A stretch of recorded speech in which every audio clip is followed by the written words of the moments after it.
ukuthi kwehliswe isithunzi sabafowethu asebephumile emajele njengamanje yabo ukuthi ukhulume ngabo uthi emajele bangabafazi uthi emajele lokho vele kuyenzeka emajele kodwa ke manje uthi uma kusakazwa nanoma kanjani la kuma einkundleni zokuxhumana abafana abancane ngoba phela ejele kuthiwa yilokhuzane abantu baya rehabilitate manje uma usurehabilitated usuhlezi ngaphandle uthi ukhuza abafana abancane le ngaphandle bazothini kuwena bazothi hayi ayikho into esiyilalela la kuwena ngoba wena ubumahosha ejele ngoba wena uthi 92% wabantu abasemajele sebeke balalwa 92% wabantu abasemajele bayagula kanjalo yabo ukwehlisa isithunzi sabafowethu lokho yabo akufanele ukuthi ngabe ukhuluma nabo ngakwazi ukuphendula bafu ya ungaphendula mfethu ngicela ukuphendula ne yeah Bhekumuzi ngicela ningangiphazamisi ingane zakwethu ne please nineni kufanele ukuphazamisa ingane zakwethu angizokulalela mfethu ngizokulalela ngoba nawe ngiphi ithuba lokuthi ungilalele nami ngizokulalela sure kazi ngicela ningilalele ningangiphazamisi sharp weBhekumuzi mina ngizokubuza umbuzo wodwa bese ngiqhubeka nempendulo ne yebo yini ebalekile isithunzi sedepartment yami nesithunzi senu isithunzi sedepartment sibalekile ngoba ungachazi lalela wait ungachazi intende angifuni iansende la asiki kuma paragraph okay ngiphendula ukuthi yini ebalekile isithunzi sedepartment engiyisebenzelayo nesithunzi sakho as ex offender ex offender isithunzi se-ex offender sibalekile yabona ukuthi mina nawe sifike siphambane lapho mfo wami othi ngikubeke emgqeni ne yabona le ndoda okhuluma nayo njengamanje bhuti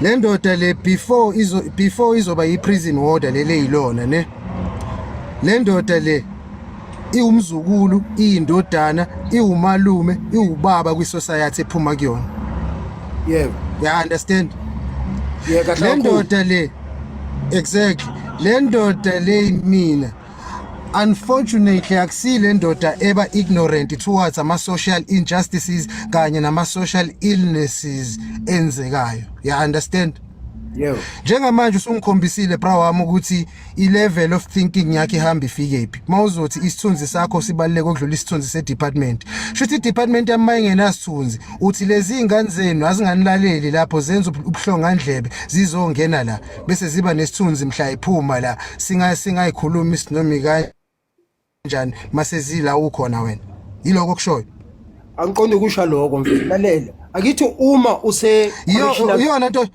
lalela inkomondo ngikuphi ithuba nami lokuthi ukhulume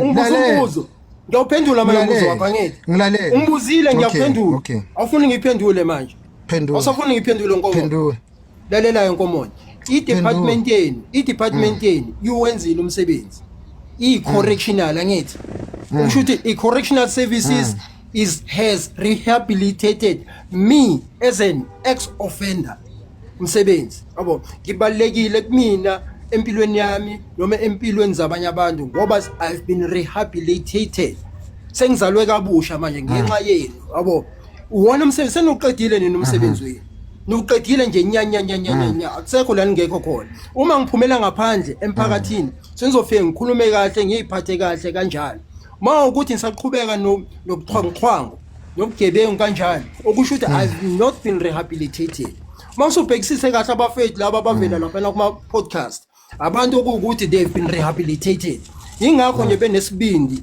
sokuthi bona ingakho benesibindi sokuthi baye kuma podcast bafike bakhulume ngempilo yabo abebephila lapha elokhuzana emajele kanjalo ongabalekile ukuthi manje kucekelwe phansi isithunzi sabo ukhulunywa ukuthi bona emajele bebelalo emajele bebewomahosha ngoba lokho kuzobehlisa isithunzi phambi kweingane zabo ikona iyonto engahambisani nayo lo mfethu ngo uyabahlambalaza ngamanyamazi they've been rehabilitated they've been ngoba umuntu orehabilitated lalela mfethu umuntu orehabilitated umuntu who has been corrected akufanele umcekele phansi mfethu ngoba uyayizama impilo yakho ukuthi ayiqoqa akwazi ukuqhubekela phambili. Enye into abone engayithandanga ndona enye into leyo uxola kancane ba mfethu mina ungikhulumela yazini mfethu ne uphazanyiswa yimini uqobo lwami manje bafo ne sengikulalelile Ngiyakulungela ukuqhubeka sengikulalelile mntakamane sekwaneleke manje ke sengicela ukuthi ulalele mina ke manje uthi ngikutshele ne mina into engiyenzayo la kule platform ne ngizama ukukhuluma nabantu not only abantu abancane kunami even abantu abadala kunami yayizwa leyo nto lapha ejele yonke age group ikhona ejele noma ngathi una 89 years as long as usaphila ama ukuthi usa service gwebo uda sigada abantu abangaba omkhulu bethu sigada abantu abangaba obaba bethu sigada abantu abangaba obhuti nabangalingana nathi nabancane kunathi ya understand wemfowethu inhloso yami yokuvela la ngikhulume the way ngikhuluma ngakhona ngizama uxwayisa lengane yakho owayizala wayishiya kwintombazane ethizeni waboshwa ukuthi ingaboni ukuthi wena njengoba uboshiwe lapha iyona ndlela ekumele ihambe leyo ya understand kahle kakhulu mina lezi ingane lezi ezihluleka ukunilalela ninabazali ezingena kuma drugs ezingena kwi crime idolize crime because of nina ama ex offenders enihamba niye kuma platforms lapha niyokhuluma ukuthi yini enirani ijele ama prison order kahle ayiphukuphuku zenu iwona lalelani la enye into futhi engitriggerile ukuthi ngicine ngiza kule platform ukuthi nina ngifuna nicacise lento icace kwi public ukuthi ikubekeni kube sobala ukuthi lamaphoyisa ayingcela mthondo zenu ilamaphoyisa anicela imthondo la corrupt la ngcolile anenza nicabange ngazathi ni run ijele liranwa yiboshwa because ukubani ijele beliranwa yinina niyiboshwa kanje kumele ngabe ration enidla ejele leba sekitchen kumele ngabe nayi order yona ani order yona iphoyisa elidingeka ukuze kube naleyo ration isitoro sasejele ukuze sifunction nikwazi ukuxosha indlala niphile impilo decent ngaphakathi ejele kudingeka iphoyisa lapho ukuze nibe naleyo nto leyo so le narrative enikhiphayo niletha la kubantu ukuthi amaphoyisa asejele ayahlupheka amaphoyisa asejele nobribe ngemali nenza yonke into eniyithandayo because of amaphoyisa asejele akuwona wonke amaphoyisa asejele enza lezo zinto mina ejele engisebenza kulona ngafikela kobaba bemizi abanesithunzi futhi yabo mina la ngisebenza khona phela wami yeah so ngifuna ukukutshela lento la angizelanga ukuzonesa ama feelings zenu my ex offenders angifisi lele ngilalela mfethu bafethu into engizokwenza ngizonifaka kwilokhuzane manje ngizoyimute into yakho noma ngikukhiphe la because uyangiphazamisa chief nyaringa uyangiphazamisa chief yayibona yini mina ngilalela mfethu ubheke ngizona ngikhiphe la yabo ya ningangiphazamisi mfethu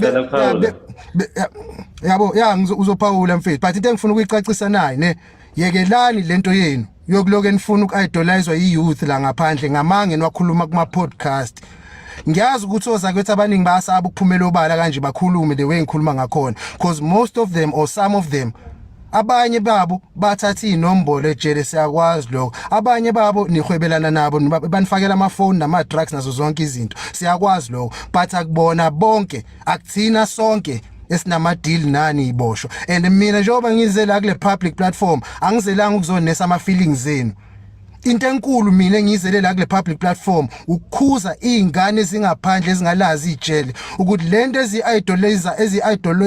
ezi-idolizayo eniyitshela zona through ama podcast udoti because vele eqinisweni noma ningahlabeka nithini some of you guys vele benilento engiyishilo ku video awekho manje ngiwaqambile lapha so manje kuzomela nginesa ama feelings zenu ma ex offender nango omunye ubhekumuzi ungitshela ukuthi isithunzi sakhe simo important than isithunzi se department engiyisebenzelayo ubaleke ngandle ngaka wena ngizoba nendaba nesithunzi sakho i-department yami yenza ukuthi umphakathi uphile safe abantu abanjengawo baqhele emphakathini isithunzi sakho asibalekile emphakathini ukudlula i-department engiyisebenzelayo kahle nokuthi ngikulalele njengamanje ungikhulumela inyongo chief I understand leyo ungikhulumela inyongo ngoba uzofuna nama usaqhubana nale narrative engicini ngifikisa ku TikTok chief angizelanga uzonesa ama feelings zenu la futhi ngiyaxolisa ukisho lento ngizoyisho ku public live kanje ngiwatholile ama threats ku inbox ngiwatholile ama threats kunina ama ex offenders ngiwatholile ama threats kuma offenders angaphakathi ejele mina ngintshela kona nako ngani zakwethu ne anginanxanani kodwa ngeke ngize ngilivale owami umlomo ngeke ngize nguvale ekuthenini ngikhuluma iqiniso entweni engasiza isizwe entweni engasiza ingane eningi ukuthi zingamoshakalelwa ikusasa ayikho into ekumele bayi-idolize from nina wena Bheki Muzi ayikho into ekumele bayi-idolize from nina maniphuma la ejele into ekumele bayenze abantu ngaphandle ukuthi banitholele i-mental health usizo lwezengqondo ngeke ngakhuluma nge-mental health izolo ku-live wami imndeni yenu maniphuma ejele kumele basikhe i-mental nisizakale ngokwengqondo ukuze nizokwazi ukuthi ni-integrate ngendlela e-right kwi-society hayi lento kuzofuna ukudefend amanye hayi lento kuzofuna ukudefend amanyala la kulo ku-social media nifuna ukwenza ngazathi kunento akunamesi akunanto ekumele sinicabangele ngayo masikhuluma la online okay kulungile ke kunama-victims lalela wait kunama-victims asala ngaphandle ngoba wawusejele awungenanga sikulande esontweni angizi kuzoba nendaba nama-feelings zakho ngikhohlwa ama-victims la wena wabulala la wena warape la wena wenza yonke lento enayenza namhlanje kumele sithi masila kuma-public platforms senze ngazathi sishugarcoat izinto nonke ama-ex-offenders ngiyanitshela lina ningaphandle nanenilapha ngaphakathi ejele ayikho into enoyenze yongisabisa mina ngane zakwethu iy'ngane engiyizalayo i-future ye-youth ezayo ngiyayifuna ukuyibona i-bright ingekho idolized iy'ngane zami angifisi idolize ama-ex-offender anga-understand ukuthi lento wena ijele ulibuka ngendlela yesigebengu mina ijele ngilibuka ngendlela yephoyisa angizukukhuluma into efuna ukuthi wena uyizwe okay kulungile ngizwile mfethu ukuthi so control ngicela ukuphawula kokugcina bese yini Lungi ngicela ukuphawula kokugcina bese ngiyaphula kodwa chief ngicela ukuphawula kokugcina bese ngiyaphula yini kulungile ngicela ukuphawula kokugcina bese ngiyaphuma into encane nje one Data labanye mfowethu. Angizuzocontrol ama-ex-convict la sisethi narrative wrong kwi-public ngoba singa ngikuthandwa yini angifuna ukuthandwa isiboshwa mina angilona leli phoyisa elilambayo eliyolindelela labo 200 no 500 nibanika bona funa intshele straight manje angizelanga ngizoncenga ama-feelings enu ngizolingicasula la nini hawu ndona kunjani ayehlisa ukwena la yami Mr. Kambona ngathi ungithole lapha kahle ukuphawula okay ya ingena qala akunankinga bhuti sikwazi ungena ngokulandelana akunankinga bhuti alright ngiyangena ke bafethu ubani ongenayo OG bafethu ngicela akungene OG Trinity sanibona nonke epanelini now Mr ukuye prison angeke kuze kukwenza usajwe futhi uhlonishwe instead of ukuthi kukwenza usajwe noma uhlonishwe ukuye eprison kuyokhanda izilonda ezingasoze zaphola engqondweni yakho nasenhlizweni yakho kanye nakuwena physically ukuye eprison kuyokuhlukumeza ya understand ngayo yonke indlela ongayicabanga yabo ingako ngikhala ngithi musani ukuyiglorify le ndawo cause guys yabona ungcono lo muntu onesibazi la ngoba siyakwazi ukuphola ngelinye ilanga mayesithinta kanje angezwa lutho kodwa lo nesibazi esisengqondweni kanye nesibazi esisenhlizweni lowo muntu loyo unesibazi esingasoze saphola ya understand unesibazi esingasoze saphola mntakama awu imagine ndoda ne even thiwa uyisitabane ne uyaboshwa lobo butabane uyobunyanya ngaphakathi uyobunyanya iyokubuyela ingqondo ngaphakathi mase bekwenza ubone kahle ukuthi basenzani isitabane uyobunyanya lobo butabane xoxela into ongayazi uyobunyanya so nje please dlalela kude nento ezokufaka la jo uthini uArthur umbuzo umile sishatanile awuke ngene kuprofile yakho ngengibone because ngiyinkabe engathanda ukuvuma ukuvonyiswa yabo ngiprefer uma ngiyibonela mina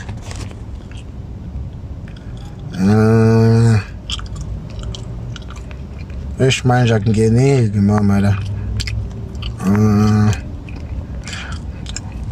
akuyikhulume ngizwe kahle emadlebeni lento ya ngizongena la epage lakho mase ngiqedile ngalo live ngikubona ngizokuphendula kwi-next live so uthini lo munye do you have kids siswami ngimdala kabi yo kwi-age engikuyona ungangibuza leyo mbuzo loyo obvious I have multiple kids Dolly Bhuti usasebenza yebo ngisasebenza siswami kuthiwa uzogxothwa ngendlela yevideo angisebenzeli ikula mntama indawo engiyisebenzelayo inama rules and regulations kunama conducts alandelelwayo angitshelwa stranger sak social media ukuthi ngixoshiwe i-department ekumele ngitshele lokho yabo i-department and nabo kuyomele babe nesizathu esizwakalayo sokuthi bangixoshele ukuthini kahle sikungenele new thina bafu sikungenele kuye thina bafu muhle ngiyakuza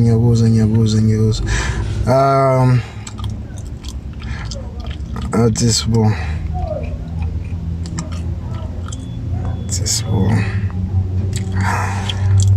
Never believe yonke into enizwa la kuma social media guys. Omunye uthi do you know inombolo. Bro mangisi invest isikhathi sami kwizinto ezingekho productive. Angisi invest isikhathi sami kwizinto ezingekho productive. Hayi shuthi uyashisa lo girl. Nonke bolova nivuma nje.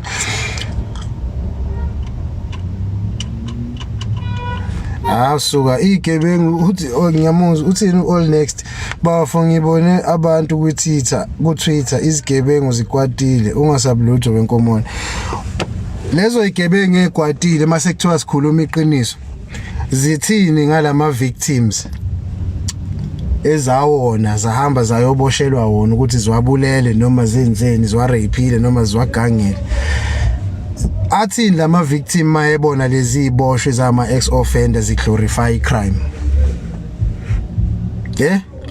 before umuntu onengqondo yokuthi ngizocasula iboshwa ngale nkulumo engiyikhulumayo ama victims lawa afelwe emakhaya alinyalelwa enzakalelwa yiyo yonke into ongayicabanga yenziwa ilama offender lawo ma victim ukuthiwani ngawona mayebuka ama podcast glorifywa o gangsterism glorifywa izinto ezazenziwa kulinyazwa ama victim kwesinye isikhathi izinto guys akumele sibuke ngehlelo lodwa yabo asingabuki izinto one sided yabo kunengane ezalahlekelwa abazali ababulawa bebulawa yiwo lama offender kunengane ezadlwengulwa kwadlengulwa nabazali bakhona yiwo lama offender ya understand wena uzoba worried ngokuthi inkulumo yami izo agitate ama offender how about inkulumo lezi zama ex offenders ebeziloke zilimaza zivusa amanxeba zithunuka abantu abafelwa nabenzakelwa yiwo wonke lama atrocities akho zalabantu babe sejele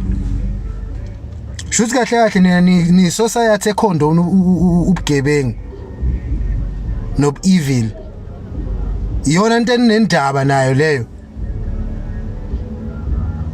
iyona into enendaba nayo ezama messes akule country iyona into ene concern yayo leyo mina iconcern yami kulezi ingane namhlanje ekhula ziyintandane ngoba zabulawelwa abazali and sibona abantu ababulala abazali bazo betrenda beba ama idol ngama podcast if ngizomela lezo ingane bese ngiconsider as umuntu wrong hayi bafethu azilime ziyetsheni azilime ziyetsheni angizwa ngithini angazodlala nini mina ngizokukhuluma into ezo ayina ama feelings zenu la angizokukhuluma into ezo ayina ama feelings zenu la aniboshanga nisemasontweni njengoba nama ex convicts kanje aniboshanga mhlawumbe nithandaza kuma mosque nabanjwa endaweni zegameko nigila imonakalo lawo ma victim enanonile wona athina ama feelings awo mayenibona ni poster ngokuthi nake naboshwa nina niseniphumile lapha ejele senazi inombolo abantu bangaphandle sekuyinayi kwasho kwacima kanjani udodwa wakuphi lo sisizwe esinjani esikhondona into wrong kangaka ingane ezincane la emalokishini intwana ezincane efunda izikole la ukubona ukuthi wash mina ngiyi 26 27 28 udodwa umuntu losukhondona uthola ubaba omdala mfethu noma ubhuti ongangami ubhizi ukhulumana nenombolo estradini nengane ezincane. Nina newari nichaza ukuthi ingane zeni mele zi-idolize lo doti.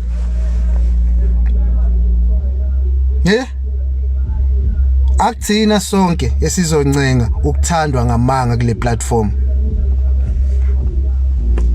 Akuthina sonke sizoziba iqiniso kule platform.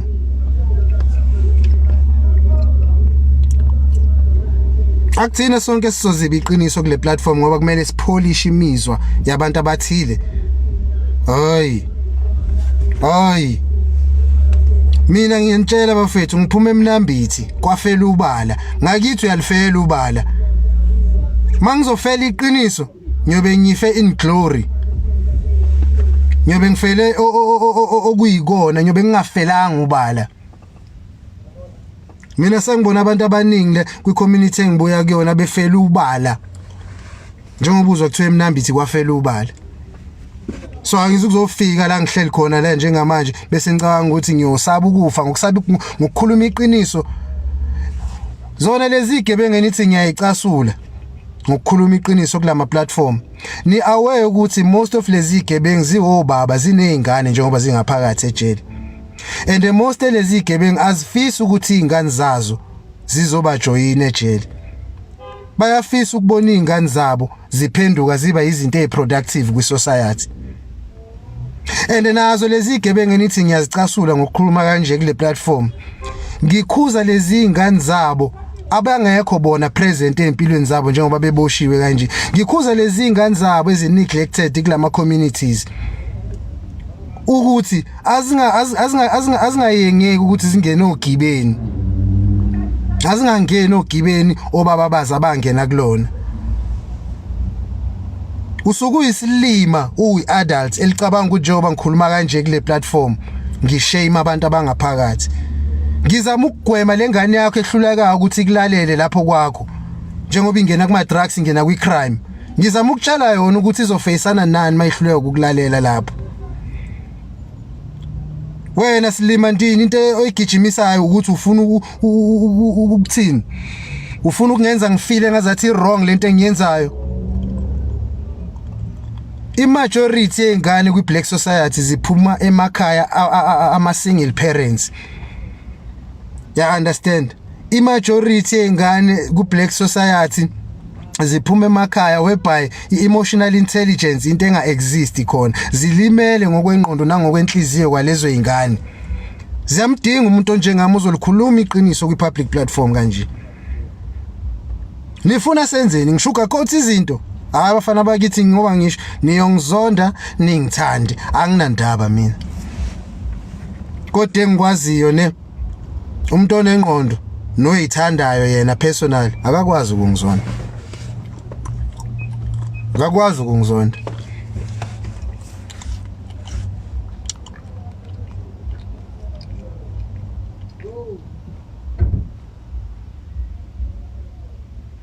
Uthini untombi inkinga abantu abalifuni iqiniso and ngempela uzama ukuqwashisa abantu ngejele. Khuphuka lapho mfowethu. Uyahlanya lo ungamnaki bafo qhubeka wenza okright. Uqinisile wejaba ngiyona imali angengithande yonke umuntu.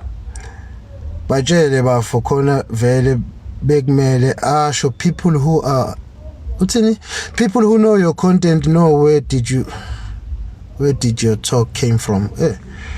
All right. Sanbona. Sawubona KP itself. Hello. Well done, bro. People hate it when you tell the truth. Libhlungu iqiniso. Ivele Don't have the exact stats ngale way izinto zenzeka ngakhona, or we have a different point of view. Omunye from an inmate's point of view, omunye from a warden's point of view. I understand. So in terms of 95% yabantu abagulayo, that figure it is inaccurate. Given the fact that you know ukuthi ama test niwarana consistently laphayana awe TB awe HIV awan. Yes, we know ukuthi many inmates baya esibhedlela with different illnesses and stuff. We understand that aspect.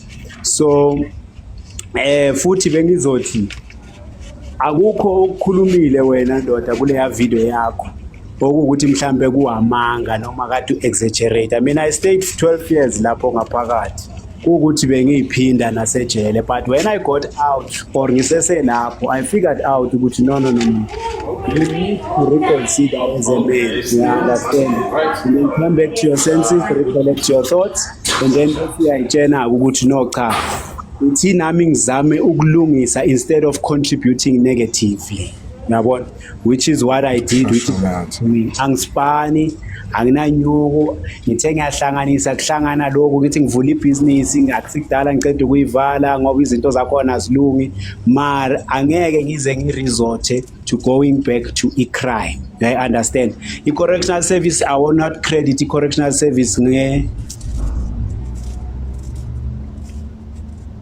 la ngitolele khona wazi kahle ngawo ukuthi ama program awarun efficiently because of ni staff niyashota nabantu abaqualified ukuthi bazoba njengawe babe straightforward ezintweni ezifuneka ukuthi zilungiswe bayashota. You understand, so ne approach ye rehabilitation akusilesi expectile or as it sounds on paper. I wish besingathola abantu abafana nawo ababhaya abazokwazi ukuthi masiqala nabo phansi ezama expert akwazile ukuthi abe rehabilitated, ikwazi ukukhulumisana how do we approach this thing, singenzi only i-awareness coach beka indlela ngento decent and ungathatheki bro wami nabantu abazama ukuprovoke abafuna uku-evoke i-anger ngaphakathi kuwo ungathatheki ngoba manje ikwenza ngathi awukho emotionally intelligent, but I've observed you.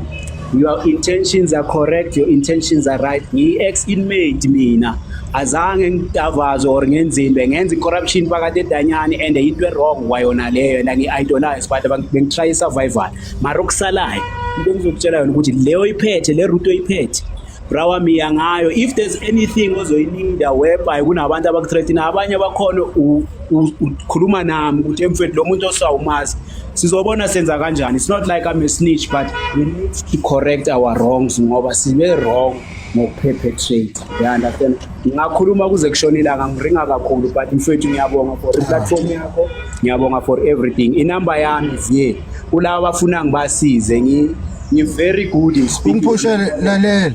Yeah. Lalela guys, ungiphushele inamba yakho ku-inbox. Enye into abantu abangaphandle Trinity kumele bayi-understand naye ne. Yeah. Yabo lapha ejele ne.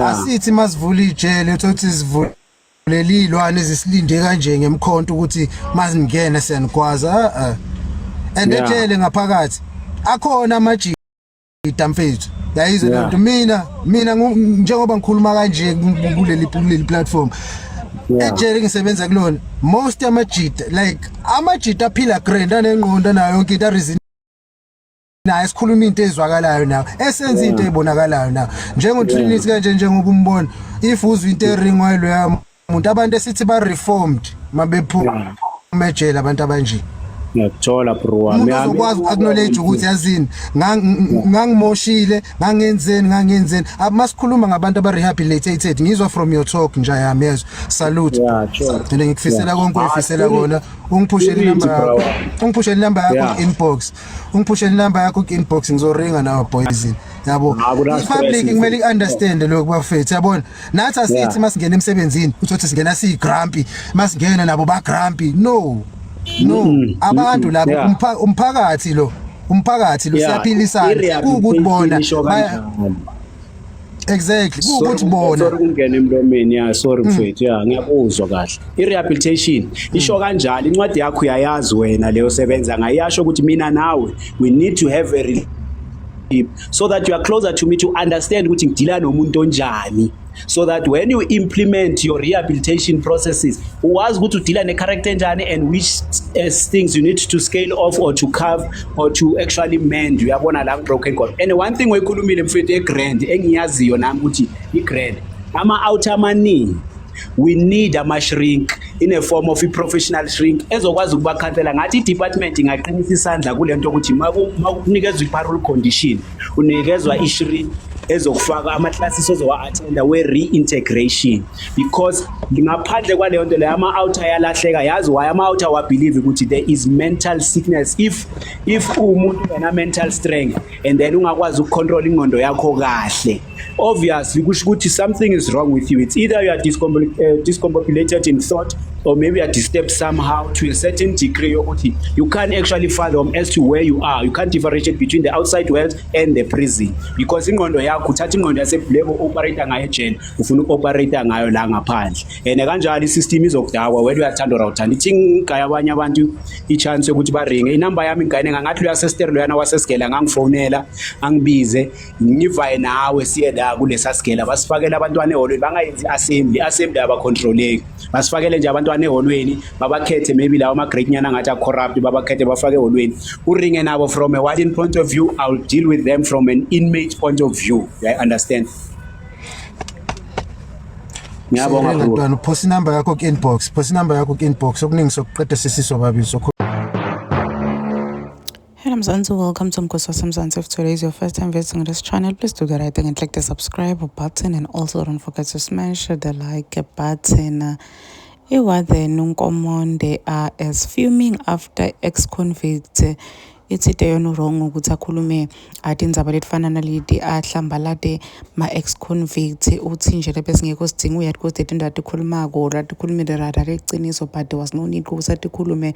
So most ex-convicts nebantu abasejele uthi bamsendela ama-threats and uthi angeke aze abheke off akasabulutho, futhi uthi yena nje utolimele liqiniso and utoyimele i-content la ifaka laphana aku-TikTok. Uthi ngisho nalaba labathi utoqoshwa uthi yena akasebenteli bantu baku-TikTok or baku-social media, yena usebentela i-department, and if i-department ingafuni kumqosha or inganankinga nalula kwentako nalala kukhuluma kuma-social media platforms akhe, uthi neyini nekuthi ntomtshela ukuthi utoqoshwa. Uthi yena akanandzaba nema-ex-offenders, yena umela abantu laba ama-victim, futhi ufundisa ne-youth ukuthi ingatholi nayo ingene esimeni sebugebengu. Please do comment what you think below down in the comment section. Don't forget to hit the notification bell.